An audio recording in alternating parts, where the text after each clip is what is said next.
ಭಾರತದ ಸುಪ್ರಸಿದ್ಧ ಗಾಯಕಿ, ಸುಮಾರು 17 ಭಾಷೆಗಳಲ್ಲಿ 84,000ಗಿಂತ ಹೆಚ್ಚು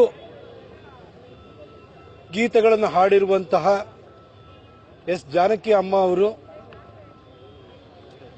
ಮೈಸೂರಿನಲ್ಲಿ ತಮ್ಮ ಕೊನೆಯುಸಿರನ್ನೆಳೆದಿದ್ದಾರೆ.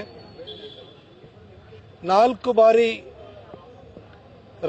ರಾಷ್ಟ್ರ ಪ್ರಶಸ್ತಿಯನ್ನು ಪಡೆದಿರುವಂತಹ ಜಾನಕಿ ಅಮ್ಮ ಅವರು ಕಳೆದ 7 ವರ್ಷಗಳಿಂದ ಮೈಸೂರಿನ ಬೊಗಾದಿ ರೋಡಲ್ಲಿ ತಮ್ಮ ಜೀವನದ ಕಡೆಯ ಕ್ಷಣಗಳನ್ನು ಕಳೆದಿದ್ದಾರೆ.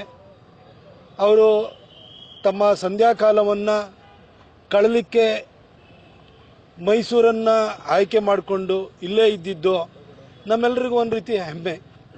ಆದರೆ ಇವತ್ತು ಅವರು ನಮ್ಮನ್ನು ಅಗಲಿದ್ದಾರೆ. ಅವರ ಆತ್ಮಕ್ಕೆ ಶಾಂತಿ ಸಿಗಲಿ, ಅವರಿಗೆ ಸದ್ಗತಿ ದೊರೆಯಲಿ ಅಂತ ಹೇಳಿ ನಾನು ಕೇಳ್ಕೊಳ್ತೀನಿ, ಪ್ರಾರ್ಥಿಸ್ತೀನಿ. ತುಂಬು ಬದುಕನ್ನು ನಡೆಸಿದ್ದಾರೆ. ಆದರೆ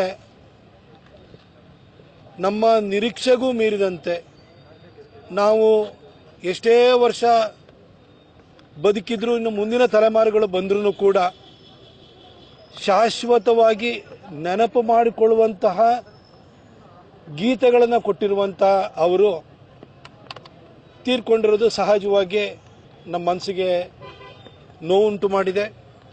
ನಾನು ಸಮಸ್ತ ಮೈಸೂರಿಗರ ಪರವಾಗಿ ಅವರ ಆತ್ಮಕ್ಕೆ ಶಾಂತಿಯನ್ನು ಕೋರ್ತೀನಿ. ಜಾನಕಿ ಅಮ್ಮ ಅವರು ಇವತ್ತು ದೈಹಿಕವಾಗಿ ನಮ್ಮಿಂದ ದೂರವಾಗಿದ್ದಾರೆ. ಆದರೆ ಅವರು ಹಾಡಿರುವಂತಹ ಸುಮಧುರ ಗೀತೆಗಳ ಮುಖಾಂತರವಾಗಿ ಇನ್ನೂ ಎಷ್ಟೋ ಶತಮಾನಗಳು ಬಂದರೂ ಕೂಡ ಚಿರಸ್ಥಾಯಿಯಾಗಿರ್ತಾರೆ ಅಂತ ನನಗನ್ಸುತ್ತೆ.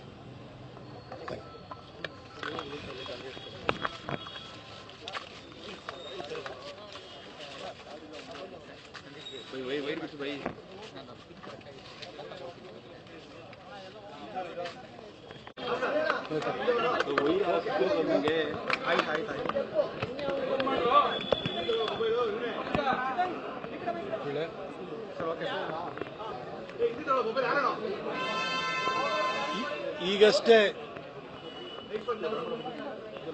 ಭಾರತದ ಸುಪ್ರಸಿದ್ಧ ಗಾಯಕಿ ಜಾನಕಿ ಅಮ್ಮ ಅವರ ಅಂತಿಮ ದರ್ಶನವನ್ನು ಪಡ್ಕೊಂಡು ಬಂದೆ. ಅವರ ಮೊಮ್ಮಗಳು, ಅವರ ಗಂಡ ಇಬ್ಬರು ಅಲ್ಲೇ, ಮೊಮ್ಮಗಳ ಗಂಡ ಅವರಿಬ್ಬರೂ ಕೂಡ ಅಲ್ಲೇ ಇದ್ದರು. ನಾನು ಅವ್ರನ್ನ ಕೇಳಿದೆ. ಅವರಿಲ್ಲೇ ಬೋಗಾದಿ ಹತ್ರ ಏನೋ ನವೀನ್ ಫಾರ್ಮ್ಸ್ ಅಂತ ಇದೆ, ಅಲ್ಲೇ ಕ್ರಿಮೇಷನ್ ಮಾಡ್ತೀವಿ ಅಂತ ಹೇಳಿದರು. ಇಲ್ಲಿ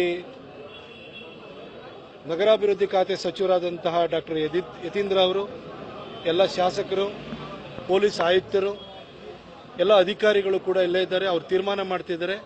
ಅಂತಿಮ ದರ್ಶನಕ್ಕೆ ಬೆಂಗಳೂರಿಗೆ ತೆಗೆದುಕೊಂಡು ಹೋಗಬೇಕು ಅಥವಾ ಮೈಸೂರಲ್ಲೇ ಇಡಬೇಕಾ ಅನ್ನೋದಲ್ಲಿ ತೀರ್ಮಾನ ಆಗ್ತಿದೆ. ಬಹುಶಃ ಯತೀಂದ್ರ ಅವರು ಅದಕ್ಕೆ ಮಾಹಿತಿಯನ್ನು ಕೊಡಲಿಕ್ಕೆ ಸೂಕ್ತ ವ್ಯಕ್ತಿ ಅಂತ ನಾನು ಭಾವಿಸ್ತೀನಿ.